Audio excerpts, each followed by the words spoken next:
I was going to say, as an effort to appear younger than I am, that I got married when I was 5. But I realized then, even if I said that, it still makes me old. So it's the condition of life that seems unavoidable. Well, if R.C. Sproul were here, he might say, "What's the matter with you people? Why aren't you out having lunch? What are you doing here?" It's an interesting topic that has been assigned to me. Whether the lecture will be interesting is quite another question, but the topic is really an interesting topic. How did ancient Christians, how did Christians near the beginning of the founding of the church do apologetics? How did they defend the faith? How did they approach the situation that they faced? And that's a question I think Christians have a little more interest in at our time, because we see certain parallels between our situation in a post-Christian world and their situation in a pre-Christian world. By pre-Christian, I don't mean there weren't any Christians, but I mean that the dominant world had not yet been affected by Christianity. And by post-Christian, I also don't mean there aren't any Christians, but I mean that the culture as a whole has moved on and has adopted an attitude, well, Christianity is passé.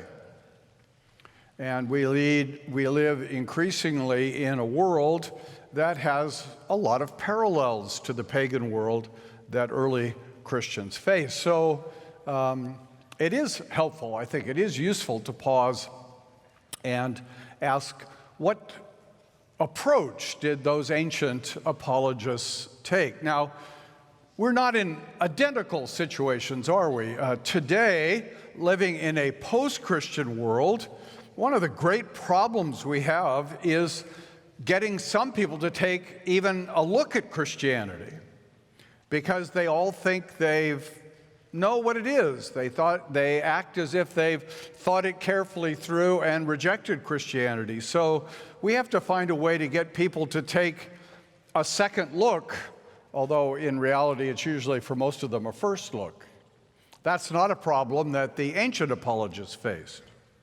But on the other hand, the ancient apologists faced problems that we don't face, in that they had so few resources to call upon in their work. We are so blessed to be the inheritors of almost 2,000 years of Christian reflection, Christian thinking, Christian answers, if you will. I sat listening to Dr. Zacharias, marveling at the way in which he has been able to gather material and answer objections coming from all sorts of angles to Christianity. And he does that out of his own great talent, but also out of all of the resources that are available to Christians. It's one of the wonderful things that Ligonier does, is make so many resources available. And the early Christians didn't have that. They had trouble, many of them in the early 2nd century, even getting partial copies of the Scriptures. There wasn't always an entire consensus amongst early Christians exactly what the Scriptures were. That was something they were learning also. And so not only did they not have the Scriptures often, but they certainly didn't have vast resources of the writings and reflections of other Christians. We're so blessed in our time. We have such easy access to so much. And when I need a question answered, if my son is home visiting, I can say to him, do that strange thing you do with that little machine and see if you can find out something. And within about 30 seconds, he has the answer. I don't know if it's the right answer, but it's an answer. That's a help, you know. And so we are greatly blessed. But those ancient apologists did a lot of really careful foundational thinking And so it is useful to retrace their steps in that 2nd century after the time of the apostles. And there was a whole period of time that the history books call the time of the apologists.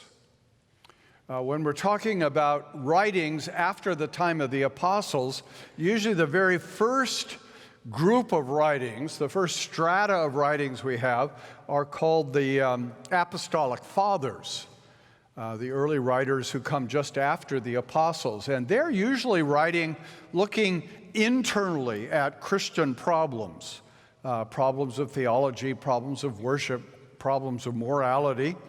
But then we move just a little bit later, and we have writings of the apologists who are looking out, who are looking at the world, who are defending Christianity. A number of their names are not well known anymore: Quadratus, Aristides, Athenagoras. The most famous of these early apologists was Justin Martyr, who had been a philosopher and then was converted to Christianity, died a martyr. His last name wasn't Martyr, he wasn't Mr. Martyr, but he was Justin who became a martyr, and was a very thoughtful thinker about Christianity and how to defend Christianity.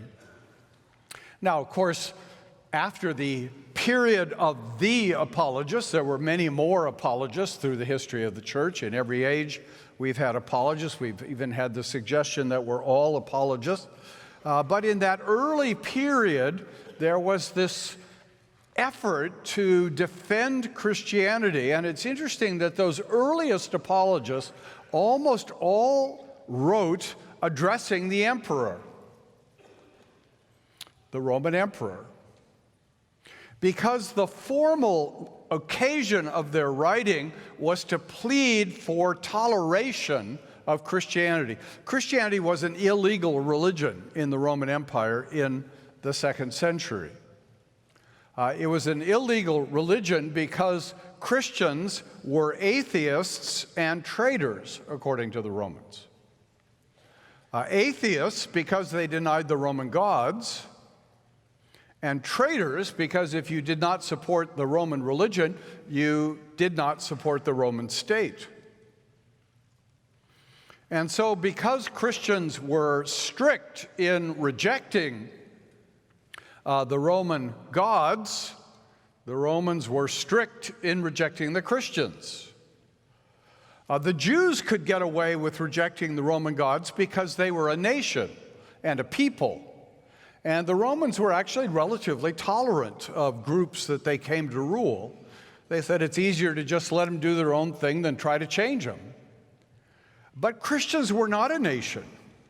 They were not an ethnic people. They were diffused through the empire, and the empire saw them as dangerous. So the formal writing of these apologies was addressed to the emperor. In all likelihood, the emperor never saw these writings. But it was a plea really addressed to the population in general to say, you should tolerate us, we're not dangerous. Well, maybe kind of dangerous, but we're not dangerous in terms of being traitors. We're not dangerous in terms of trying to overthrow the Roman Empire.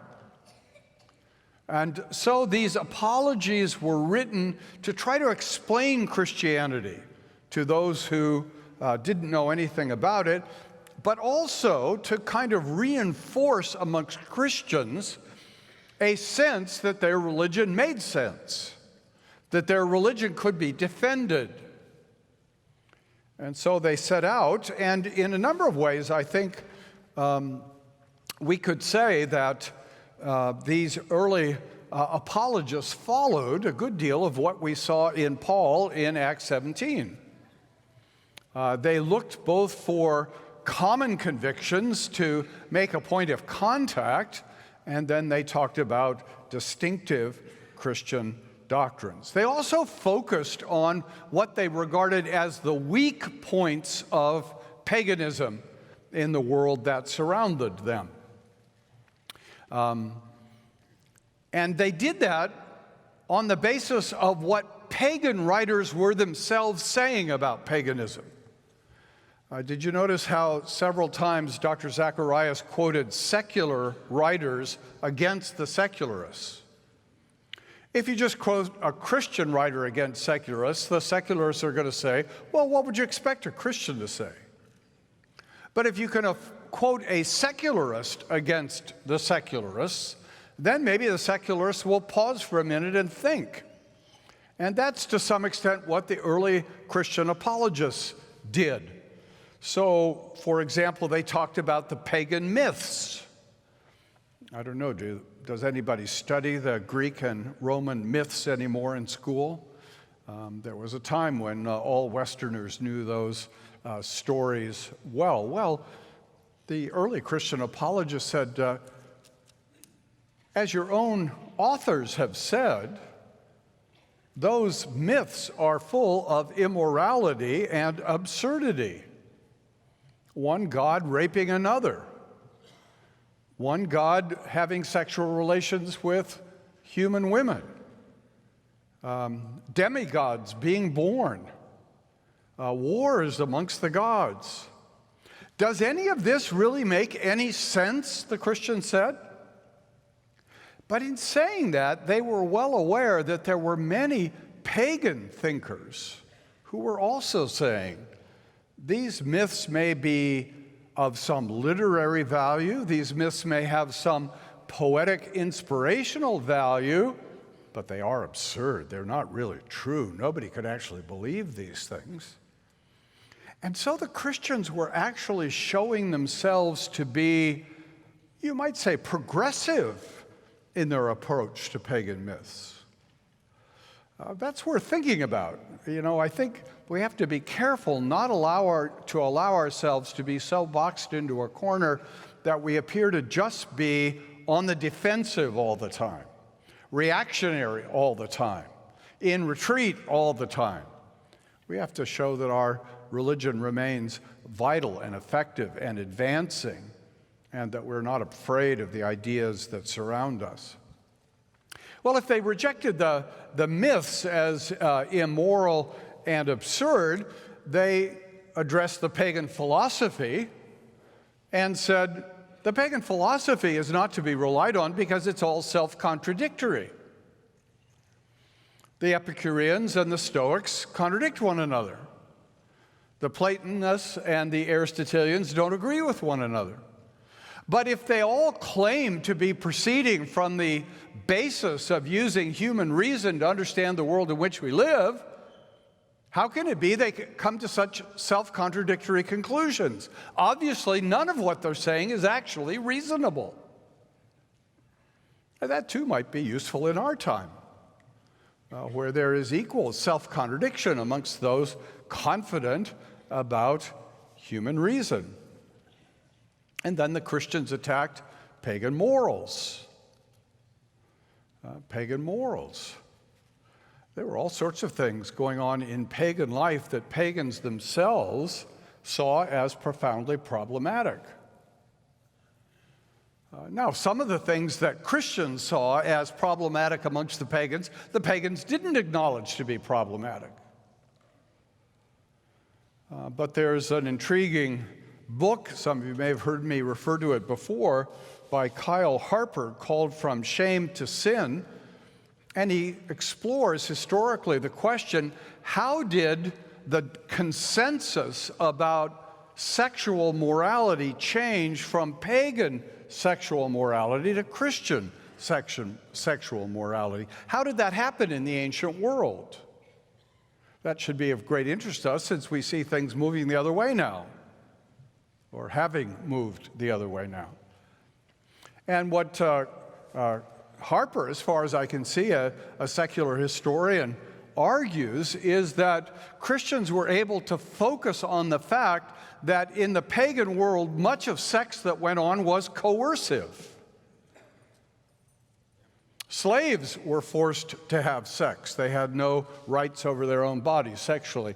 The Roman Empire was full of prostitutes, who most of them were involved in coerced sexuality. And the Christians raised a voice against that and said, those made in the image of God should not be forced into sexual activity against their will. And that resonated. Now, apparently, all of a sudden, people are again concerned about coerced sexual activity. It does seem like we're back in the ancient pagan world. And there ought to be Christian voices raised to say coercion in sex is wrong. And you heard it from us Christians first. And so the issues of morality and how to explore morality and how to advance a Christian perception of morality, not in a hectoring way, not in an obnoxious way, but to say Christian morality liberates. We're all concerned about freedom and liberation. Christian morality liberates. Christian morality advances love. Supposedly, we're all concerned about love. Christian morality advances love. And so we ought to put our best foot forward and talk about the community of love and freedom that marriage offers to those who find themselves trapped in an endless cycle of change and fleeting relationships. The early apologists were sensitive to those things and explored those things. They also attacked pagan idolatry. The pagans, too, in the 2nd, 3rd, 4th century of the ancient world had begun to say, how can gods really be thought to inhabit temples or to be adequately represented by idols? Those statues can't be the gods themselves. And so again, Christian apologists were able to connect with some of the doubts about paganism amongst pagans to try to advance the cause of Christianity and trying to get a hearing for the cause of Christianity. And then, as we saw with Paul in Acts 17, they explored those areas in which pagans were already beginning to agree, at least in a broad sense, with some of the things Christians were teaching. Christians emphasized their commitment to one God. Now, we think of the ancient pagan world, if we think about the ancient pagan world at all, we think of it as a polytheistic world. And that's true up to a point, but many of the philosophers of the later ancient period were beginning to say the idea of many gods doesn't really make sense philosophically. There must really be just one God. And all of these gods are just aspects of the one God. And so there was an emerging monotheism, again, as sort of the cutting edge of thought in the ancient world. And Christians were able to come along and say, look, what you're beginning to feel your way towards is what we have always believed and always taught. Now, one of the prejudices of the ancient world is that real truth, as Francis Schaeffer would have said, true truth is old. Now, see, this is the opposite of contemporary thinking. Most of us think true truth must be brand new. Nothing is more likely than that we know more than our forebears. That's a prejudice of our society. But in the ancient world, they were convinced that true ideas must be old ideas. And Christians were able to come along and say, since we are the fulfillment of Judaism, and since Judaism is the oldest religion in the world, going back to creation, we are the oldest religion in the world, and therefore you shouldn't be surprised that we're right. And look, you yourselves are finally stumbling on the idea of monotheism. We've believed that for centuries and centuries. That would be interesting. We ought to ask somebody, Derek Thomas, to have a lecture on how to make Christianity progressive. Because when I think of a progressive spirit, it's Dr. Thomas I think of. I'll pay for that. But so they connected with the ideas of their society. One God, judgment by works. You can read that in Virgil's Aeneid. That was an idea of pagan philosophers, that there must be a judgment to be faced. And if there is no judgment, there is no morality. So that was a point that Christians could explore. They could talk about Christian morality as a disciplined life. You pagan philosophers talk about years of study to try to become knowledgeable and disciplined. Well, by the power of the Holy Spirit, we can help many people have neither the time nor the energy for philosophy to become disciplined in their lives. And Christian communities could show that. Lives of moral discipline, but also lives of love. Another way in which Christianity impressed itself on the world that surrounded it was by its acts of love. When plague would hit, some Christians would stay and nurse the sick while everyone else fled away. When pagans would expose unwanted children, that is, just leave them out on the mountainside to die, Christians would go and adopt them. And that life of love, that life of sacrifice, that life of giving impressed itself on the pagan world, and the apologists would talk about that. They talked about the purity of worship of the one true God. And early Christian worship was very pure, very word-centered, very prayer-centered, very scripture-reading-centered. There were no images in Christian churches for centuries after the founding of the church.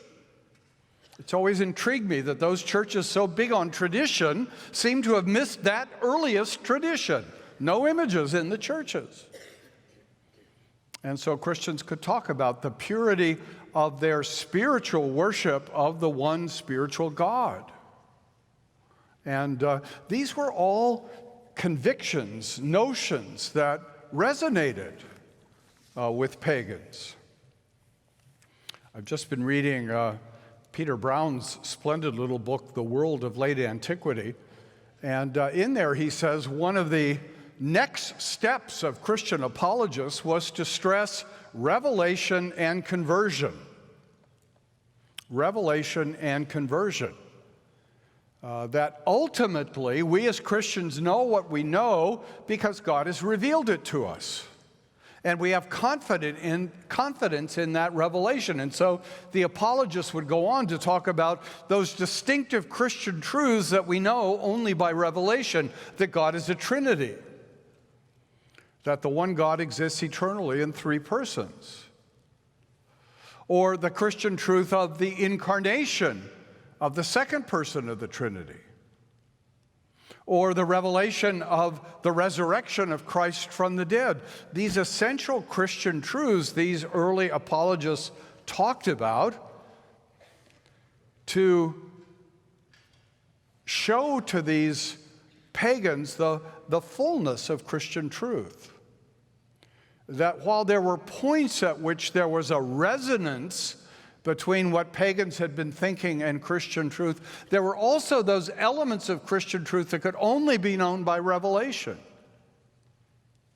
And there, of course, the preaching of Jesus was central. And then the call to conversion, the call to change, the call to turning. The root of the word conversion from Latin is turning. Turning in a new direction, turning to a new truth, accepting and adopting a new conviction. And Brown writes in his little book how offended the pagan philosophers were by the notion that common people could really know the truth. The truth was a decades-long, arduous search by talented, good, usually rich people. And to argue that common people could turn in the course of a day from one life to another was offensive to some of these pagans. But to other pagans, it was a source of the greatest joy and hope. That I don't have to become a lifelong philosopher, but by listening to the truth as it's revealed in Jesus Christ and committing myself to Him and following Him, trusting Him, my life can be new. My life can be different. And that became an attractive part of Christianity too. Maybe contemporary terms would be, you don't have to go to a psychiatrist for decades to be different. You can be converted. And the apologists then made an impact on the broader world that they faced, but they made an impact particularly on those who had become Christians to help them have confidence that their Christianity was true, that their Christianity made a difference, and that they were new people in Christ. So I hope this little talk about the apologists will encourage you maybe to read Justin Martyr, for example, but more importantly, to commit yourself to thinking, how can we communicate in a way that shows how relevant and progressive and needful Christianity is, so that many people in our day will accept the revelation and be converted. Thank you.